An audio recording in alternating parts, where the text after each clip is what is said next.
Welcome to my YouTube channel. A long time ago, in the village of Nwabali, one evening as the villagers celebrated the New Year festival, Olisa and Uju ran through the forest holding something strange in their hands. Coming quickly behind them was Uju's father, Madu. "Stop there," he screamed at the top of his voice. Uju and Olisa kept running because that was the only way to hide Uju's secret. Unfortunately, as they ran, Olisa tripped on a branch and fell. Instantly, Uju halted and began to help Olisa get up, but she was deeply hurt by Uju's run. "I do not want your father to catch you here," he said to her, but she refused. After all, it was her fault that they were running through the forest instead of celebrating with the villagers. Soon, Uju's father finally caught up with them. "You're a stupid child," he said to his daughter as he picked up what Uju and Olisa tried to hide. It was a bunch of colorful leaves held together by tiny strings. He carefully rolled it out and, behold, it was a lovely dress. "I knew it. Have I not told you to stop this nonsense?" he shouted at the top of his voice. Then, just as if he suddenly noticed Olisa's bleeding leg, he jumped in fear. My prince, he said, panicking. He lifted Princess Olisa on his back and began making his way to the palace, but as he went, he stepped on Uju's dress, scattering the leaves with his feet. "Go home, lock yourself in your mother's room, and do not come out until I tell you to," Madu instructed his daughter. Olisa struggled on Madu's back, begging him not to allow Uju to enter that room, but Madu did not care. Uju began to cry too while picking up the remains of her dress. In the past, she had shared her passion for dressmaking with her father, but he was always against it. "Our village is known for the greatest warriors and herbalists. I do not have a middle child to become a warrior, so you must become a herbalist," he would say harshly to her every time. Severely, Madu would seize the Ankara fabrics Uju used to sew, and when she managed to make a dress, he would burn it. When he finally realized his daughter was not going to stop her craft, he banned her from buying fabrics and making dresses at home. But that did not bother her, because she had Olisa, her best friend. Madu and the king were best friends, and their children shared the same friendship. Olisa supported Uju's craft with his whole heart. He was always fascinated by how well she could sew anything using a needle. He allowed her to hide her fabrics in his quarters, and every day she would visit him and sew her dresses while he watched in awe. One day, Uju decided she wanted to try something besides fabrics, so she asked Olisa if they could go around looking for colorful leaves because she wanted to make an elegant leaf dress. Madu wondered why she was always gathering leaves, and whenever he asked her, she would say, "Papa, I am just fascinated by the colors," but he knew something was not right. Regardless, he brushed it off. But on the day of the New Year festival, while he was leaving the king's chambers, he saw his daughter and Olisa carrying what seemed like a dress with some of those leaves he had seen Uju with. That was when he began pursuing them to confirm his suspicion. As Uju walked towards her house in tears, she knew she was in so much trouble. When she finally stood in front of her mother's room, her heart began pounding in fear. Was her father so angry that he would punish her by sending her to her mother's room? She thought to herself. After a long wait outside, she bravely pushed the door open and immediately she fell to the floor, weeping more profusely. It had been 2 months since her mother died and nobody had gone into her room. Now she was forced to accept her harsh reality. Uju shut the door behind her and settled down on the floor. She cried until she slept off. Later at night, her father returned and called her name through the window. He brought some food for her to eat, however, he refused to let her come out of the room. "You will stay there for 1 month. I am sure you will come to your senses soon," he said. Every day after that, the maid brought food for Uju, but she barely touched it because she was traumatized from being in the room alone. But on the 5th day in the evening, she got very hungry.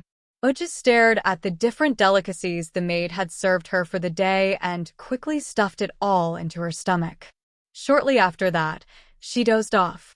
When she woke up, she was excited because it was the first time she had slept properly in almost a week.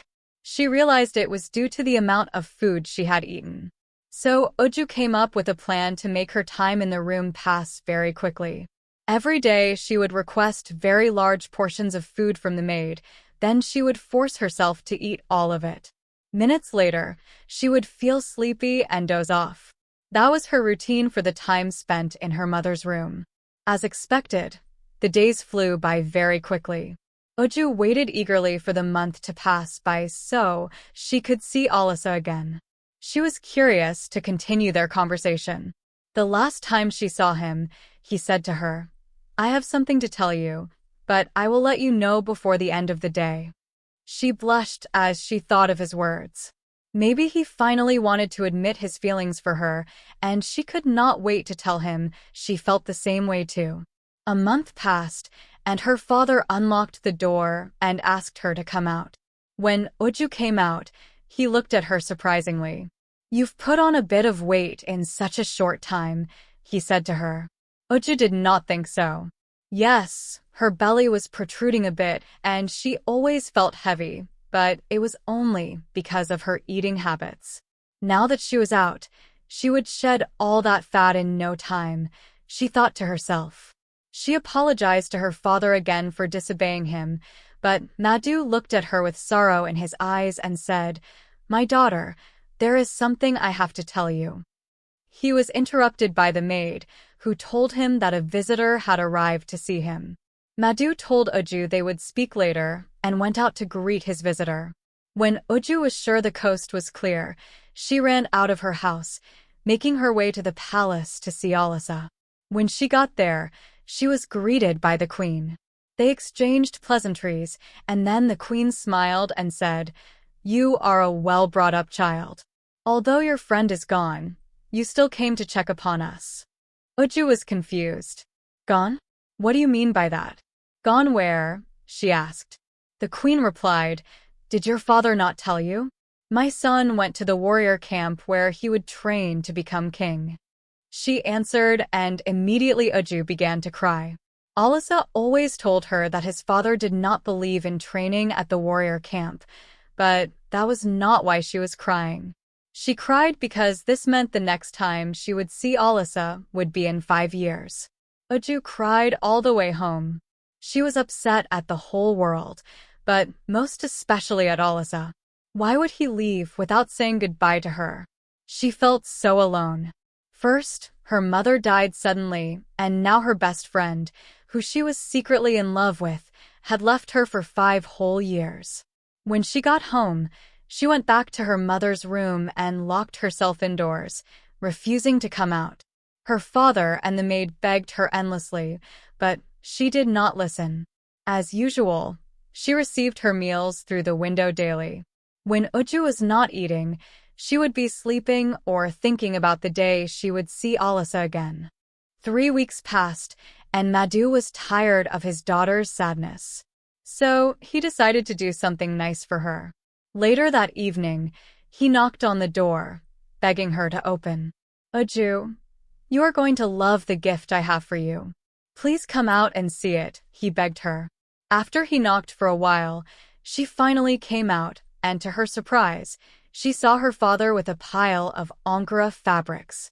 Madu hugged his daughter and told her he would allow her to pursue her dressmaking passion on one condition: attend Mom Ngozi's training for herbalists in the mornings, and in the evenings, you can sew your dresses. It's only for a year, and you don't have to practice when you are done. I just want you to learn this skill." Uju accepted his offer without hesitation. She was happy her father would let her sew her dresses. That was the best news she had heard in a long time. But Madu was concerned about something else too. "My daughter, you have put on some more weight." He said what Uju told him it was due to her time in her mother's room, and the fat would all melt away now she was outside. But she was wrong. What she did not realize was that she had trained her stomach to only get satisfied with huge amounts of food. Uju had developed a food addiction, and even as she stood in front of her mother's room with her father, she was starving. The following week, Uju made her way to Mama Ngozi's compound. As she arrived, she met other students on the learning grounds. "What is Her Majesty doing here?" someone asked loudly, and suddenly everyone began to laugh. Uju did not have to turn her head to know who was speaking. It was Nonso. For as long as she could remember, Nonso made it her duty to pick on Uju, especially because of her friendship with Olisa. It wasn't just Nonso. Many other girls in the village did not like Uju because of Olisa. "Is her dress too tight, or is she getting bigger?" Nonso said again, and as usual, everyone laughed loudly. Uju refused to answer. Instead, she sat down quietly. Soon after, Mama Ngozi began to teach, but Uju was very worried. She thought her father had exaggerated her weight gain. Was it so noticeable? That day, Uju refused to eat the packed lunch she had brought from home. She had to find a way to drop the weight, and when she got home, she declined the food she was given. But at night, the hunger she felt in her belly would not let her sleep. She turned and tossed on the bed, and finally, she found her way to the kitchen and ate until she finished the pot of food. Uju cried herself to sleep. How is she going to lose weight with such a big appetite? She thought about Olisa, and he would be disappointed to see her that way when he came back. Days passed, and all her attempts to eat less were fruitless. Her mates at Mama Ngozi's learning center did not make it easy for her. A year finally passed, and the training was complete. Uju was naturally excellent, so she excelled. However, she was just glad to leave Nonso and the others who poked fun at her because of her weight. Unfortunately, Uju did not succeed in losing weight. Rather, she was way bigger than when she resumed at the learning center. On the evening of her graduation, she waited for her father to come back because she knew he was going to give her a gift for her excellent performance. But she was disappointed with what Madu had to say. "My daughter, I have found a wife for myself," Madu told his daughter. Uju looked at him in shock because her mother had been barely 16 months in the grave. "Papa, please just wait a bit longer." "What if she treats me badly?" she asked her father with tears in her eyes. But it was too late because Madu had already paid the woman's bride price. He was only waiting for the perfect time to tell his daughter, "Uju, you will love this woman, and she has a daughter.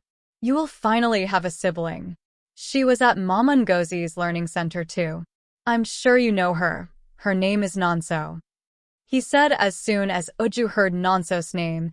It was like shock went through her body. Every time she forgave her father for hurting her, he managed to do something worse than what he was forgiven for. She cried, but her father thought she was exaggerating because the woman was not her biological mother.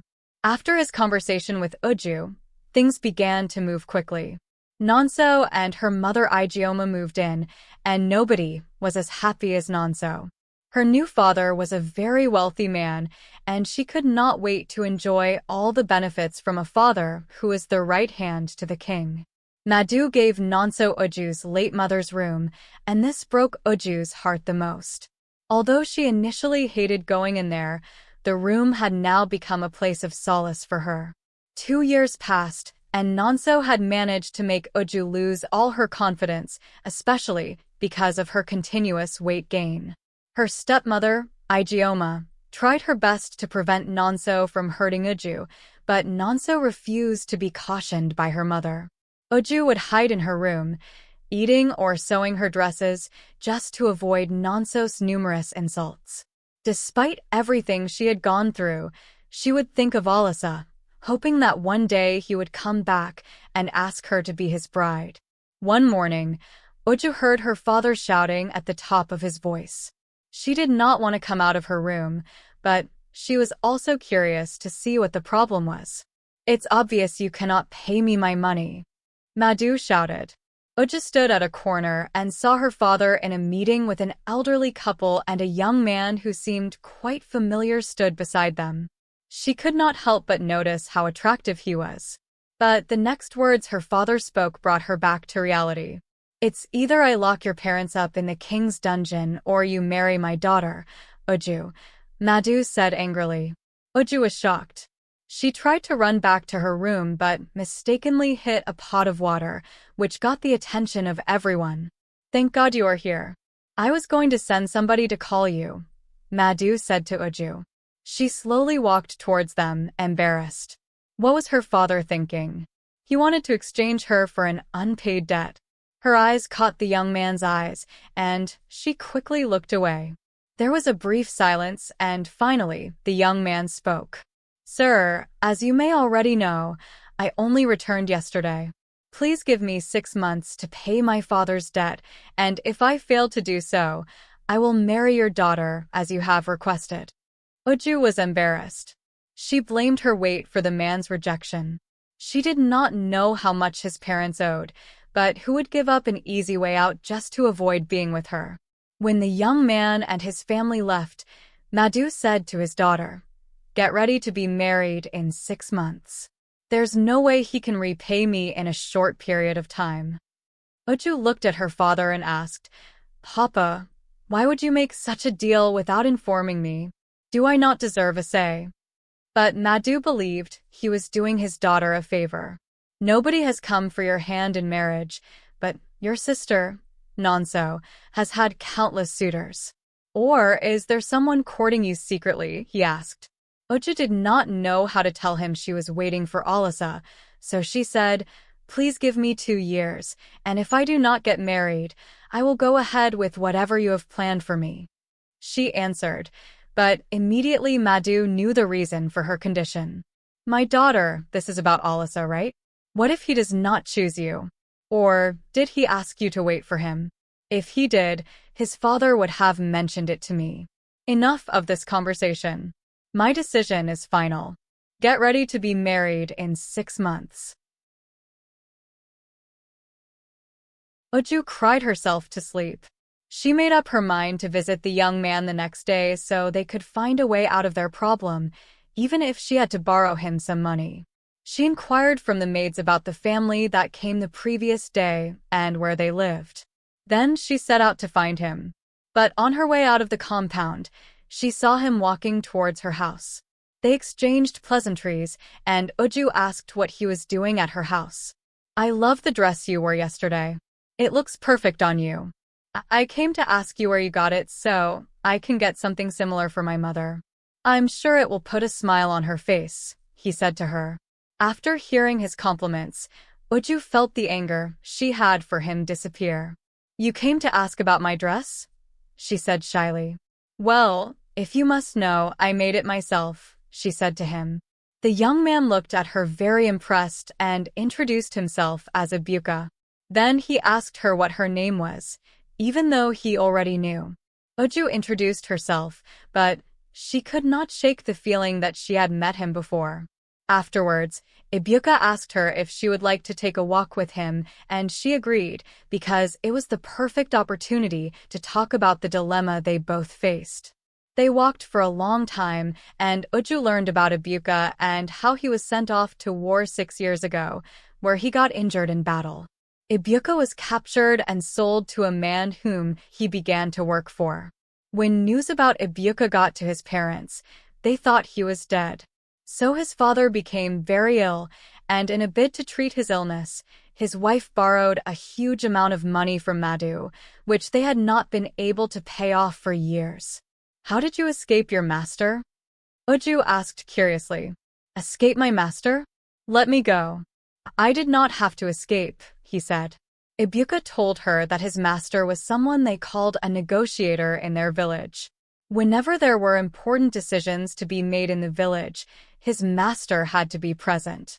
Even when people wanted to make business deals, they would pay his master to ensure they got the best out of the deal.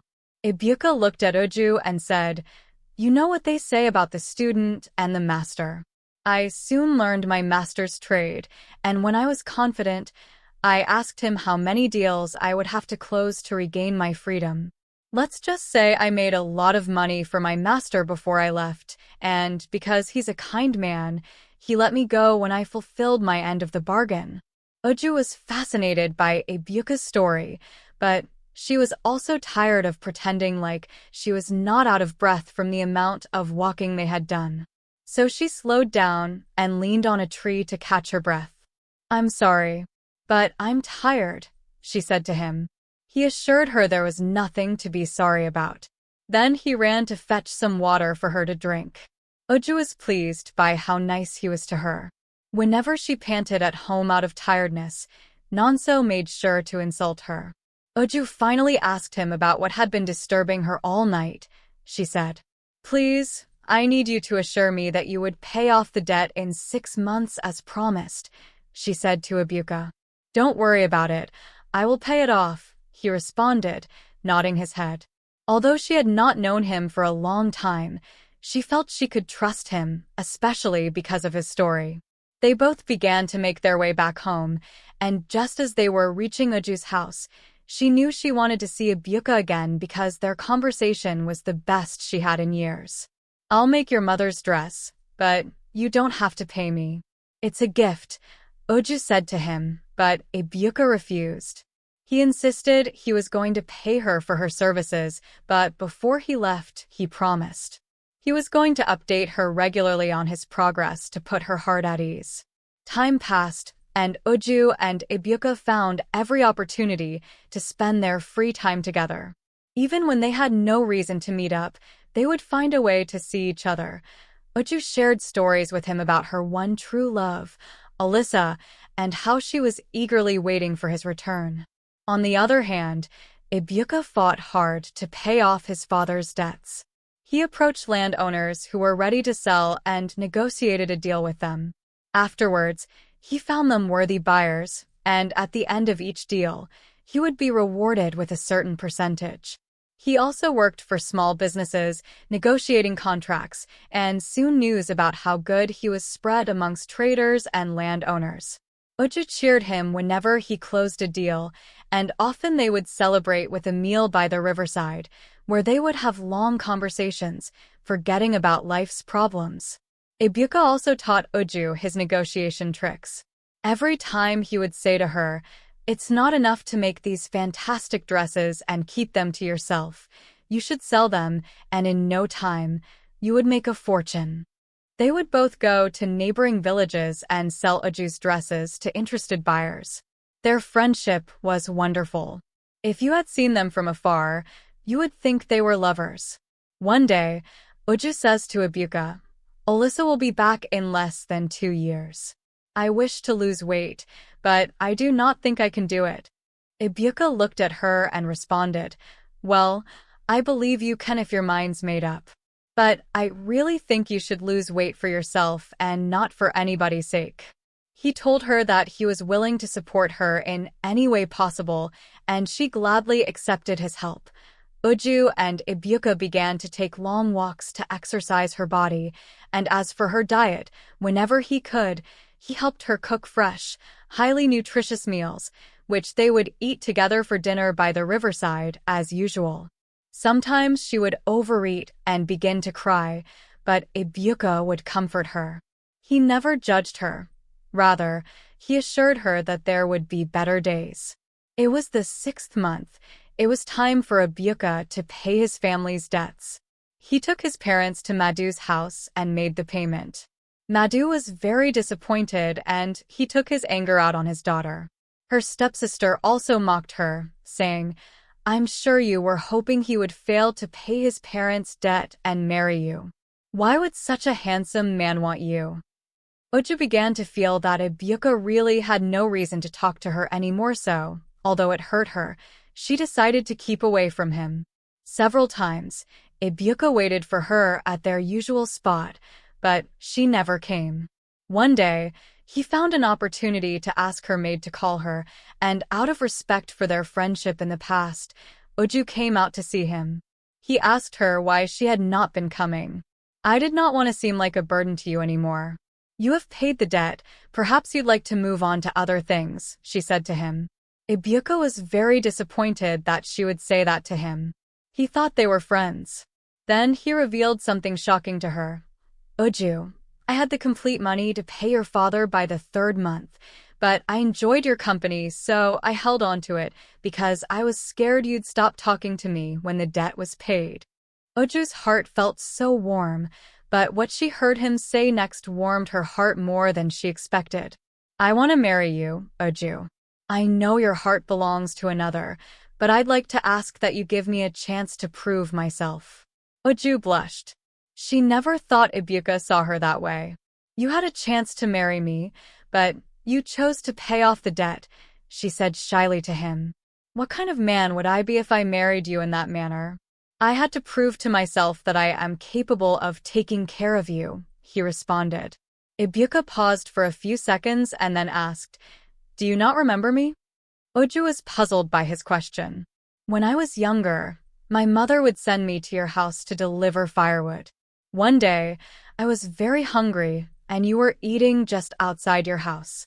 I guess you were tired of me yawning, but you asked me to eat with you that day, Ebuka said to her. Uju thought for a while. She always thought he looked familiar. The first day she saw him, they had met each other over 15 years ago, and Ebuka carried her act of kindness in his heart all those years. Although he never saw her again after their encounter, he thought about her once in a while. When his parents led him to Madu's house again, he had no doubt he would pay the debt. He just wanted to see Uju again. Uju stood there, confused and not knowing what to say, but Ebuka soon broke the silence. I will give you time to think about it, but for now, let's take a walk. I promise to help you out, and I plan on keeping to my word. Uju objected. She did not know how to feel. She kind of felt she was cheating on Olisa, but Ebuka assured her that he would not speak about his proposal. After the walk, they went their separate ways, but Uju had another surprise waiting for her at her compound. It was Nonso sitting with her Ijeoma began to hail. Nonso, our queen, nobody else deserves to be queen but you, she said. As she said those words, Nonso stood up and twirled around for her friend to admire her beauty. Uju did not care to understand what they were saying. Her mind was occupied with Ebuka's proposal. Uju, are you not going to greet your queen? Or are you jealous that I will be marrying Olisa next month? Nonso asked Uju. At the mention of Olisa's name, Uju stopped to understand what Nonso was talking about. Which Olisa are you marrying next month? Uju asked her sister. Nonso laughed and responded, I thought you were his best friend. Anyway, for your information, Olisa came back yesterday. He had to return quickly because the king is very sick, and he may need to ascend the throne earlier than expected. Uju was crushed, but Nonso still had a lot to say. Well, he needs to get married before he becomes king, and Papa informed me that he and the king have chosen me to be Olisa's bride. Uju was burned with anger. Why did her family always find ways to hurt her? But most of all, why had Olisa not come to look for her? She stormed into her room, refusing to cry. She was no longer going to cry for people who did not care about her. Later that evening, the maid told her that Olisa was outside waiting to see her. All the anger she felt for him immediately disappeared. She paced around her room in panic. What if he was disappointed with the way I looked? She asked herself. Yes, Uju had lost a bit of weight, but she was still very big. Suddenly, she heard another knock. Uju, the prince is outside. He's still waiting, the maid called again. Uju made up her mind to go and see him. What did it matter? He had already chosen Nonso to be his bride. As she walked down the passage leading to the front door, her heart beat in anticipation. Finally, she could see Olisa again, and when she finally set her eyes on him, his warm smile melted her heart. Uju, he screamed at the top of his voice as he went to hug her, and she broke down in tears. That moment felt unreal. It was everything she had imagined it to be. They looked at each other in happiness, and Olisa cleaned her tears. Uju could not help but admire him. He had always been handsome, but seeing him now, he was more handsome than she remembered. Warrior camp looks good on you, Uju said, teasing him, and he laughed, exposing his perfect dentition. They both sat for a conversation, and Olisa began to apologize for leaving the way he did. I thought I would have a chance to tell you before I left, but my father sent me away in the middle of the night. He did not want anyone to know the exact day I was leaving to avoid attacks from his enemies, Olisa said, and Uju forgave him. They chatted for a long time, and to Uju's amazement, he never mentioned her weight gain. Rather, he complimented her on how beautiful and grown she looked. But then he said to her, "Uju, I came to discuss something with you. As you may have already heard, my father is gravely ill, and I may have to become king soon." Uju's sadness returned because she thought he wanted to talk about Nonso, but she was wrong. "Uju, I have to get married, and I know that we have not seen each other for a long time, but I want to marry you," Olisa said, looking hopelessly into Uju's eyes. Uju was surprised. This was different from what Nonso told her. "Me?" she asked. "Olisa, you want to marry me?" she asked again, but Olisa looked at her with a smile and said, "Who else would it be?" "Uju, our hearts belong together." Uju was confused. In less than 24 hours, she had gotten proposals from 2 men who meant a lot to her. Olisa could see she struggled to answer, and he was disappointed because he did not expect such a reaction from her. "Is there somebody else?" he asked politely, but Uju shook her head. She told herself she did not need time to think about it. This was the same Olisa that she had kept in her heart for years, hoping for the day she would reunite with him. "No, there isn't anyone else. I'm just surprised, that's all. I will marry you, Olisa." "Of course I will," Uju said to him. Olisa rejoiced loudly. He told her how he hoped and prayed she would remain single all the time he was in camp. His celebration got the attention of Madu and the entire family, and they all came out to see what the noise was about. Olisa gladly told them. No adjective could be used to describe the look on Nonso's face. Uju looked at her, hoping to feel satisfaction, but she felt empty. This moment was not what she hoped it would be. All she wanted to do was see Ebuka and go on a long walk with him. Nothing beat the moment they both shared together. Preparations for the wedding began as Olisa had to be prepared to be crowned king if necessary. Oftentimes, he walked around the village square with his soon-to-be bride, and everyone envied them. The girls who had initially mocked Uju wanted to be friends with their future queen. Now, it was Nonso's turn to hide in her room. She had told everyone that she was going to be Olisa's bride. Ebuka, on the other hand, heard about the wedding. He tried to meet with Uju several times, but she refused to meet with him. However, he did not fail to send her his usual highly nutritious delicacies through her maid, which Uju ate, but deep down, her heart she wanted to eat with him by the riverside. Uju spent her days with Olisa to take her mind off Ebuka. Just like before, she spent her time sewing her dresses while Olisa watched with keen eyes as they chattered away. It was a week to the royal wedding, and Uju was feeling suffocated. She could not help but feel she was making the wrong decision. One day, she sat down deep in thoughts when her father interrupted her. "Are you okay, my child?" he asked her. Uju nodded. They both sat in silence for a while, and Madu spoke up again. "You are not happy, Uju. You have always wanted this, but your mood has been sad since Olisa proposed to you." Uju looked at her father, and tears rolled down her cheeks. "Papa, I do not want to marry him," she said. She didn't even know where she found the courage to say that to her father, but she just had to speak to somebody. "My daughter, I have not been the best of fathers to you, but I know you to a large extent. Olisa is your friend and not your husband." Uju's eyes widened at her father's revelation. Those words gave her the confidence to do what she knew she had to do. So that evening, Uju set out to the palace to end her engagement with Olisa. As she stood in front of his chambers, she wanted to go back home in fear of breaking her friend's heart, but she had to do the right thing. Surprisingly, The guards were not in front of his chambers, so she assumed they had escorted him somewhere. Uju decided to sit inside and wait. She sat there silently, waiting for Olisa to come back. But soon, she heard something fall on the floor. She also heard Olisa shout slightly in annoyance. Uju did not realize Olisa was at the other end of his chambers. She slowly began making her way to him, but when she saw Olisa, her mouth dropped in shock. The prince was wearing one of the dresses she sewed, with a full face of makeup, striking poses at the mirror. "Olisa, what are you doing?" Uju asked in shock. Olisa was afraid, so he quickly ran into a room to hide himself. "Uju, would you please leave? I do not want to see anybody now," he said in fear, but Uju refused. She wanted to know what her friend was doing.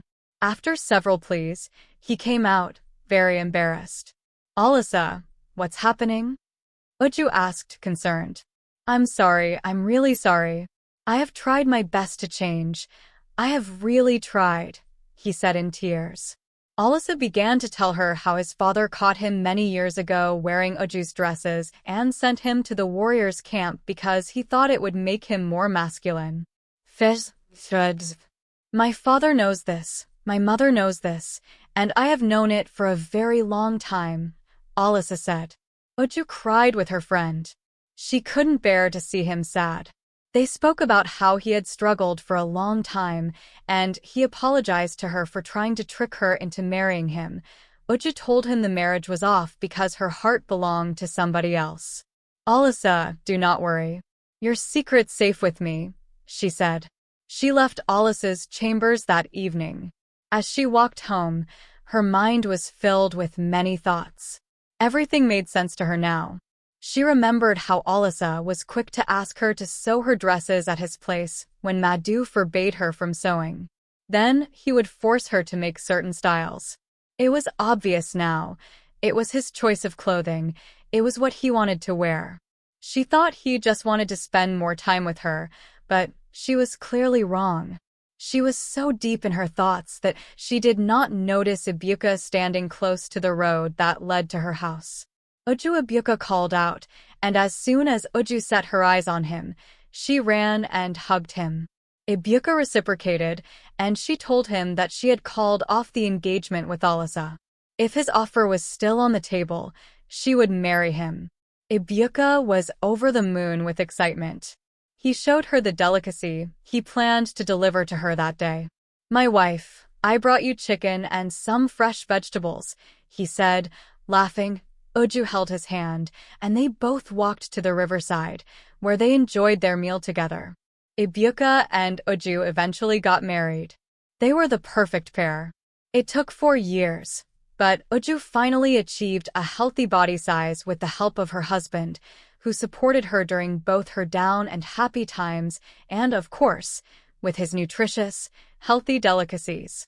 He became very rich due to his negotiation skills, and Uju finally had the freedom to focus on her dressmaking business, which she grew to be very successful. With Ebuka's negotiation skills and her exceptional talent, Uju's dresses were worn by women of different sizes in her village and in villages afar. As for Olisa's secret, Uju never shared it with anyone, including her husband, as she promised. Olisa's secret was indeed safe with her. Thank you for watching this story today. I hope you enjoyed it.